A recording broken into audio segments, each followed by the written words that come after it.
There has been a legendary amount of backlash to Amazon's Rings of Power series, and it's still months away from release, but of course there have been news outlets and fan sites doing everything they can to defend this project, saying how hopeful they are for its full release, and of course, what hack journalists and activists on social media do best when projects they like are being attacked, are call people ists and phobes, and that's exactly what one of the largest Lord of the Rings fan sites is doing to anyone that disagrees with the direction Amazon's taking this show in.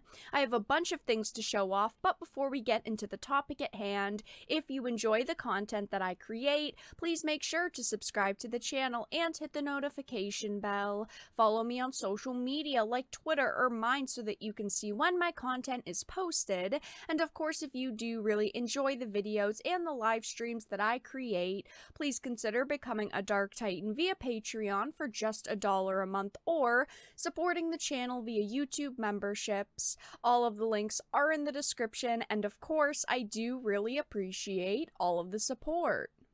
So this Bounding Into Comics article says, after calling the Lord of the Rings fans racist, woke the Lord of the Rings fan site claims to be a safe haven for debate. I think that this is hilarious because the OneRing.net is known for going on social media, attacking Lord of the Rings fans. They make controversial statements, they say things, and then they block anyone who they disagree with. They do not allow any kind of debate on any of their social media pages.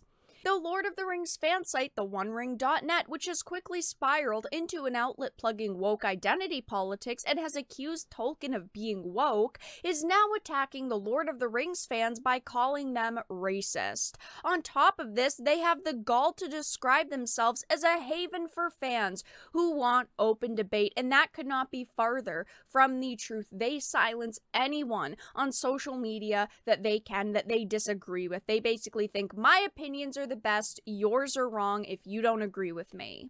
It says in an article written by a contributor named Earl entitled The Rings of Power in the Issue of Race, the website implies that the Lord of the Rings fans are racist due to their critical reaction to some of the casting. Now, I've talked about the Lord of the Rings series a couple of times here on the channel already. I'm someone who loves Lord of the Rings. I love all of Tolkien's work. I have all of it surrounding me.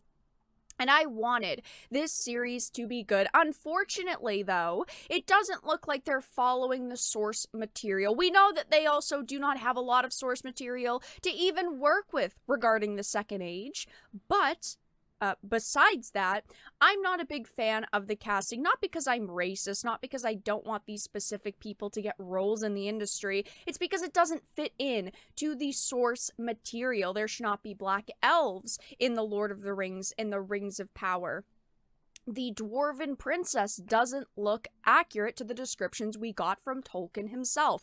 I am just not a fan of all of these changes that they're making. But it says the article makes it very clear this attack on the fans is made in bad faith, as he writes. While most of the cast was generally enthusiastically well received, the reactions to the rest of the diverse cast was rather dismaying, shocking even, and even those might be understatements. Of course, they're trying to say the white actors that were chosen, everyone loves, they were well received, and the diverse casting is the problem. People are just racist. They don't like the diverse casting. Everyone has been criticizing everything about this series. A lot of people are upset that Elrond and Galadriel were recast, that they didn't bring back Cate Blanchett and Hugo Weaving. There have been criticisms to every single thing about this show. Nothing, in my opinion, that I've seen has been well received. But of course, this simply isn't true. Numerous people have been highly critical of Galadriel's characterization as a commander of the Northern armies, as well as Elrond's depiction as an architect and politician. It doesn't seem like they nailed any of the characteristics for any of these characters, unfortunately. Everything about this series has been criticized so far. There is not one character that has not been criticized. There is not one storyline that we've heard about that hasn't been criticized. Scrolling down, it says theonering.com had also made a couple of statements about this series, not to be confused with the onering.net that we're talking about. They had said Galadriel is a commander of the Northern armies. Galadriel is hunting down the last remnants of their collaborators. Tolkien, looking. Tell me when you find that part where Galadriel leads her armies into battle, okay? Here's another point they made. There's so much more compressing the storyline into a few years rather than the centuries needed, adding new forbidden romances. The show is being run by J.J. Abrams' acolytes. Elrond is a canny young architect and politician. It says that, of course, though, they were not alone in criticizing Galadriel and Elrond. Another YouTuber shared his thoughts. I don't recall Galadriel being described as angry or brash. Proud, yes. Clever, yes. But never angry, never brash. But that does sound familiar. Where have I heard this before? It's the generic personality given to every action girl. I bet you're going to deck her out in armor with a half-shaved head in braids. I'm personally really disappointed with what they're doing with Galadriel. I feel like the female characters are a little bit backwards. Look at Galadriel. She was always a very feminine character in flowy dresses and pretty skirts.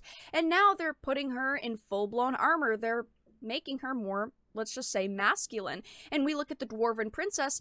Dwarven princesses and Dwarven women in general are supposed to look almost exactly the same as the Dwarven men, yet they're making her very feminine, putting her in the flowy dresses. It's just very backwards the way that they're treating the females in this series so far. Of course, though, the OneRing.net wants to make this about race, saying, oh, there's people who are criticizing the diverse cast only because they don't want diversity in this series, and that's simply not true. We are criticizing every character, every storyline, everything they're changing about this series. On the day the teaser trailer premiered, the OneRing.net was doing a watch party reaction to it on Amazon's official YouTube channel. They're clearly going to shill this series no matter what happens because they're in with the company. No real Lord of the Rings fans want them to stray from the source material. All they want is for Tolkien's work to be twisted around, and that is absolutely disgusting. They're the most recognized fan group, and in a lot of ways, Amazon's saying that these people do represent our show. So when they're calling critics racist, yeah, it does look bad for Amazon, and it makes me not want to support this series even more. I think that it's absolutely absurd that they're just generalizing everyone. Oh, if you're criticizing the show, clearly it's because you're an ist and a phobe. Clearly it's because you've got biases. It is absolutely terrible to do that. I am criticizing the show because I love Tolkien's work. I want this to be good. I want them to simply follow the source material. But no, it's not that easy for them. They just can't do that.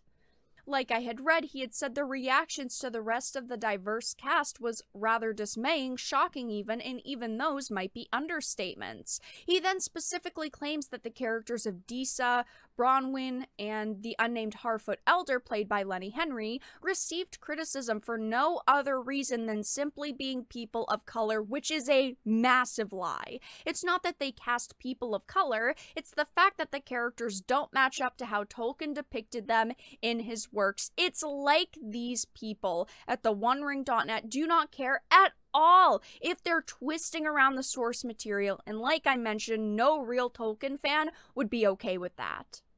It says, just some guy explains, the actors can be non-white, and if they can pass as European with or without makeup, they can play those characters. They just need to look the part. Casting non-white actors in a Middle-earth show is like casting white actors in a Black Panther movie. It makes no sense. And this is a statement that a lot of people on social media agree with. And oh my goodness, do the producers of Rings of Power, the writers, some of the creators behind the Rings of Power hate this. They basically just want people to shut up, consume product, and move on. I understand that they spent $1 billion on this series and they want it to be successful. They want it to make money. But allowing fan sites that you back to go on social media and call people ists simply for disagreeing with the changes they're making to source material and the things they're not following from the source material is pathetic, and it doesn't look good for you guys. And you really should rethink the people you're backing.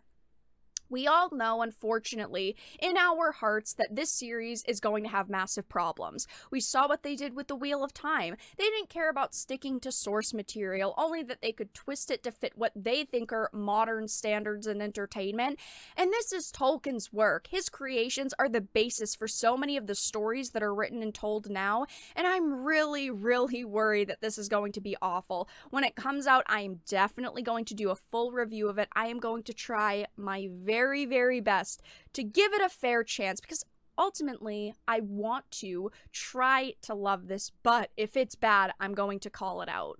But that's all that I really had to discuss in this video. Let everyone know your thoughts in the comment section down below. If you enjoyed it, please make sure to give it a like, share it, and subscribe to the channel. And of course, if you didn't, make sure to give it a dislike. I appreciate your support either way, but I will talk to you all again in the next video really soon.